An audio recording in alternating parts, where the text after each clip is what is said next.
Hey, on se retrouve pour l'armurier 15 avec la S-Val 9 par 39. Donc comme je t'ai dit, il va falloir quand même que tu commences à monter tes marchands un petit peu, genre mécanique niveau 4, skieur niveau 3, 4, peacekeeper pareil.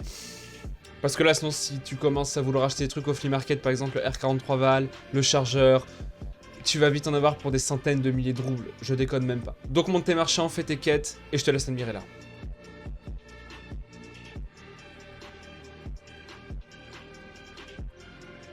On commence par le pistol grip comme d'habitude, donc c'est pas le même que sur la S-Val stock, là c'est le R43 Val, que tu peux trouver au flea market à des prix complètement divergents, des fois ça va être à 40, des fois ça va être à 100 000, des fois ça va être à 50 000, c'est vachement aléatoire. Tu peux aller chez le mécano au niveau 2, boum, bim bam badaboum, et tu peux l'avoir pour une brique de lait, donc ça vaut rien. Sur ta R43 Val, tu vas monter la crosse GL-Shock que tu peux trouver chez Skyer au niveau de l'OYOT 4, mais elle ne vaut pas très cher au flea market non plus. Tu vas avoir besoin de mettre comme viseur la NSPU-M, qui est super cheap, que tu peux trouver chez Prapor au niveau de l'OYOT 1, elle vaut très peu cher au flea aussi. Au niveau du suppresseur, tu vas rien changer, tu le gardes, mais tu vas monter dessus l'anneau B-3 que tu trouves chez Skier au niveau de l'OYOT 3, et sur cet anneau, tu vas mettre le LA-5B/PEC. C'est exactement le même qu'on met sur la HK de l'armurier partie 14. Je te rappelle néanmoins que tu le trouves chez le mécano au niveau de l'OYOT 4, et je crois qu'il est environ à 40 000 peut-être.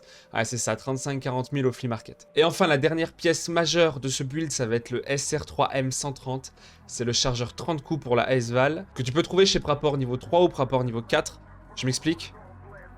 Quand tu vas chez Prapor, il est disponible juste ici au niveau Elite pour 39 000 roubles. Mais si tu l'as niveau 3, c'est super aussi parce que tu vas les échanges et tu peux l'avoir pour 4 pinces jaunes. Tu montes ton arme comme ça, tu fais attention à ce qu'elle ait 60 de durabilité ou plus, tu fais attention à ce qu'il n'y ait pas de balles dans la chambre ni dans le chargeur. Et puis tu la donnes comme ça au mécano pour la quête armurier partie 15. Et on y est presque, tu rappelles qu'il y en a 22 en tout, donc on se retrouve pour la partie sèche. Je te souhaite une bonne journée, une bonne chance dans tes raids, et à tout de suite.